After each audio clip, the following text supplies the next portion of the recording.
eyes filled with a clearly disdainful expression made me feel disgusted as they stared at us. I decided it was time to give those who judge others by their upbringing a bit of their own medicine. With that thought, I smiled. My name is Tiffany, a 29-year-old office worker. Currently, I'm living a peaceful life with my mom while working. My dad passed away from an illness when I was young. His chronic illness had worsened early. My father, who was involved in various businesses, was always busy with work, out early and back late. Even so, he treasured his family time, and I have fond memories of playing with him on his days off. Mom and I were initially shocked by Dad's death. But Mom, not wanting me to feel lonely, cherished our time together. Fortunately, when Dad fell ill, he made sure with the former CEO to secure enough funds for our livelihood. Thanks to that, I was able to go to college, and both Dad's and Mom's parents were very supportive. Especially my paternal grandparents who lived nearby took great care of me when Mom was at work or away. We still go back to both sets of grandparents for holidays like Christmas and spend time together. I am who I am today thanks to the support of many people. To give back, I went to a national university and got a job at a major company. I thought about working at the bank my dad was supposed to inherit, but I chose a career I loved after being told, do what you love. I've already handed the bank over, don't worry about it. Thanks to a fulfilling home environment and the freedom to dive into hobbies, I had no interest in romance. But now, at a mature age, many of my friends are married with kids.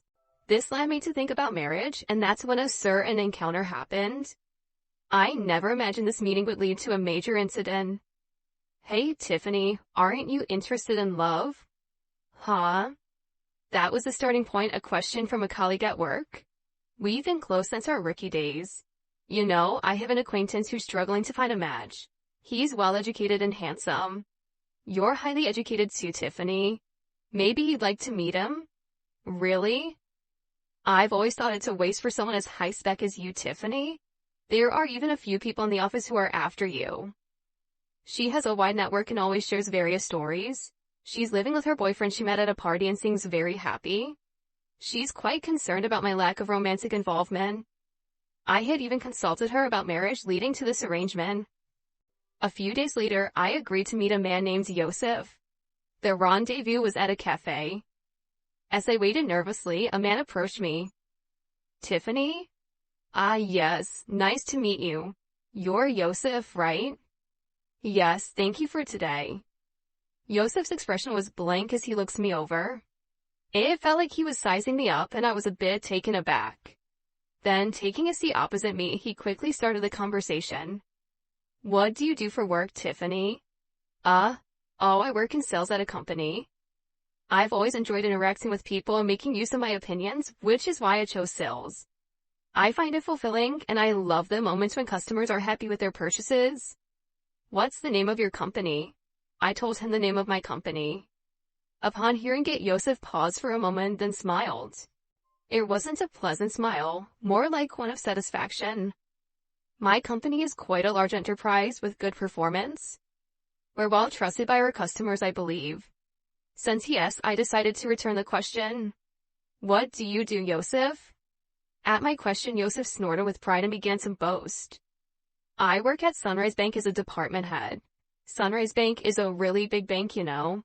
The work is tough, not something ordinary people can handle. But, says my dad is the CEO and I'm the successor, it's different for me. I felt a stir in my chest at Yosef's words. I was expecting a normal response, but Yosef's aggressively toned words made me feel uncomfortable. Indeed, Sunrise Bank is a major bank. I knew about Sunrise Bank due to a certain incident, but I was surprised to learn that Yosef worked there as a department head. Wow, that's impressive. Sunrise Bank is a big place, isn't it? I flattered Yosef on purpose. I saw no need to be rude, and though I thought this would probably be our last meeting, I figured it was better to be nice. Pleased with my flattery, Yosef continued to boast about himself. Honestly, talking to him was painful. He did listen to me occasionally, but always turned the conversation back to himself, even making outrageous comments about his lack of romantic prospects. I'm quite popular, you know, but it's always people who don't match my family background or education level that come to me. I thought the problem might be his attitude, but I already decided not to meet him again after informing my friend. As time passed, he, still looking satisfied, made a suggestion. I'd really like to meet your parents. Huh? But we just met today. That's exactly why. Parents' excellence is important, especially if we're going to date, right? Inside I screamed, I have no intention of dating you. But he seemed oblivious to my discomfort and kept pushing forward. When are your parents and you available? I'll have to discuss it with my mom. What about your dad? As Yosef pressed on, I felt a growing sense of disgust but couldn't find the strength to cut him off. My dad passed away when I was young. At my words, Yosef narrowed his eyes suddenly. Waiting for him to speak, Yosef just said, I see, and fell silent, pondering. Well, set me a date that works for you later. I'll adjust my schedule. No, I mean... Thank you. Should we leave then? Before I could finish, Yosef stood up. It felt like talking to someone from a different world. Despite my reluctance, I had given him my contact information and even discussed meeting our parents. His disdainful look upon hearing about my father's absence bothered me. In the end, we agreed to meet again with our parents. When I explained this to Mom, she smiled wryly. Maybe you were just nervous because you haven't dated before? Maybe, but the way he spoke was weird. Well, his parents will be there, right? Just say no if it doesn't feel right. I'll be there too. Thanks, Mom. Sorry for dragging you into this. As I apologized, feeling guilty, Mom laughed heartily. It's okay. No need for you to feel bad. Besides, I'm curious about Sunrise Bank, so let's see how it goes. So Yosef and I arranged a family meeting. At that time, I had no idea Yosef had planned the meeting for such a shocking purpose. On the day of the meeting, we arrived at the place Yosef had chosen. It was a fancy restaurant. It's a big place, isn't it? Yes, it is. Inside, our table was ready, but Yosef hadn't arrived yet. We entered and waited, and shortly after the scheduled time, Yosef and his family arrived. Sorry we're late. The traffic was terrible. Nice to meet you. Thank you for today. Yosef's family unapologetically took their seats. Irritated but not wanting to start a fight, I initiated the family meeting. After some time, Yosef's mom, Morgan, with a sly smile, spoke up. So, where is your father? Is he coming later? Huh? I looked at Yosef, but he just smirked dismissively and said nothing. I had already told him my dad was deceased. Morgan acted as if she didn't know, despite having agreed to meet our families. Mom quickly responded in my stead. My husband passed away from illness when Tiffany was young. So today, I'm here as her mother. Mom responded with a calm smile. In contrast, Morgan raised her voice in an exaggerated manner. Oh my, Tiffany is from a single-parent family? I was taken aback by her words. Even after saying my father passed away from illness, her tone clearly carried malice. Being from a single-parent family, life must be quite hard, huh? But she graduated from a public university. That's commendable, right? Really? But still, being from a single-parent family, wouldn't dating her be complicated? Yosef's family's conversation left Mom and me utterly dumbfounded. Despite being present, they spoke so disrespectfully, mocking us as if being from a single-parent family was something bad. Such words aren't suitable for a first meeting. Angered, I retorted in a low voice. Excuse me, but after Dad passed away, Mom raised me with great care. I owe my current life to her. And isn't it rude to speak about someone like that when you've just met? Tiffany. However, Morgan burst out laughing at my words. Haha, rude? Isn't it more absurd for the daughter of a single parent to think about marrying into a high-class family? I'm not really into strong-willed women. This is pointless, there's no getting through to them. Thinking this, I just stared at them in disbelief. I had high hopes since she works at a major company. Well, you'll eventually carry on Sunrise Bank, so maybe she's not quite at your level. As they hurl more insults, I felt no need to listen anymore. Trembling with anger, Mom glared at them. Did you invite us here today just to look down on us? I've heard from Tiffany about the other day. You're enjoying berating us for being a single-parent family, aren't you? It was the first time I heard her speak so sternly. Please stop with the accusations. It was just a little teasing, right? No one feels good being mocked, and all your remarks are condescending. We have no intention of listening to this any further.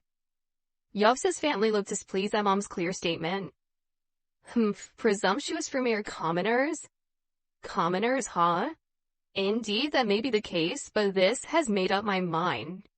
Yosef's family looks briefly surprised at Mom's words, then burst into laughter. They seem to be thinking, what can you possibly do? Mom sighed and began to speak. Actually, we have funds deposited with your bank, but we don't wish to entrust them to people like you. Oh, really? But we don't know your name, so it can't be much, right? It's probably insignificant. That's right, even if you try to trouble us with your funds, it won't really affect us. Low-class poor people are not needed. I realized that even Mom's last attempt at reconciliation was in vain, but they continued to speak disdainfully unaware. I sighed and made the final confirmation. We're closing our account, okay? Go ahead. With a mocking tone and clearly disdainful expressions, Yosef's family looked at us. I thought to myself, let's make those who judge others by their backgrounds suffer a bit. I smiled at the thought. Is that so? Then we will proceed as such. And please consider this meeting never happened. Of course, we had no intention of marrying a daughter from a single-parent family. Well then, we will take our leave now. Mom and I stood up. Oh, don't worry about today's bill. It's too expensive for you. Is that so? Well then. With that, our family meeting ended. Later, I made a phone call. Weeks later, my mobile phone was flooded with calls from Yosef. Of course, I had anticipated this and had no intention of answering. It was their own responsibility. I immediately blocked the number. A few days later, I received a call from Grandpa Kyle. Summoned by Kyle, Mom and I headed to Sunrise Bank. In the meeting room, Yosef's family, looking pale, was present. As soon as they saw us, Morgan stood up and rushed over to bow deeply. I am extremely sorry for what happened. I didn't reply to Morgan's words, just smiled and began to speak. What exactly are you apologizing for? At my words, Morgan bit her lip hard, trembling with anger. That's understandable. There are too many things for which they should apologize. That's probably why she's feeling so frustrated. This whole situation started because I said we would close our account that day. Our account wasn't particularly large. Closing it wouldn't have caused much damage. But Kyle's case was different.